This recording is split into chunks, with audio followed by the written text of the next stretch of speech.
Sisi wenzako tuna Mungu, tuna Mungu, na angetuacha hata sekunde moja wangalitumeza kwa meno yao.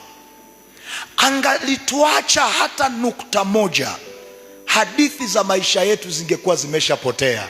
Angenyamaza tu hata sekunde moja, wangesha tula nyama mbichi, wangesha tumeza muda mrefu sana.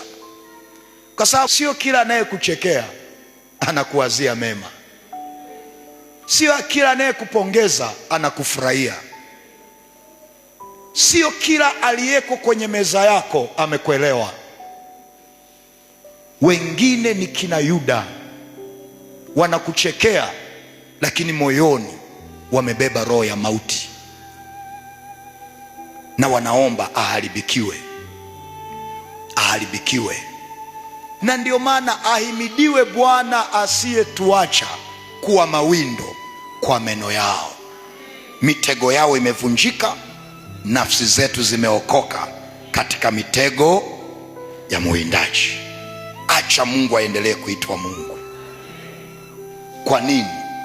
Halali, hasinzi, anajishughulisha na mambo yetu. Wanapoenda kwa Balaki kutuloga, Mungu anamwambia mzee Balaki, unamlaniji ambaye nimembariki? Kwa kuna watu wanashangaa, wanakazana kuloga lakini bado unabarikiwa. Leo waambie, nina Mungu kwenye maisha yangu.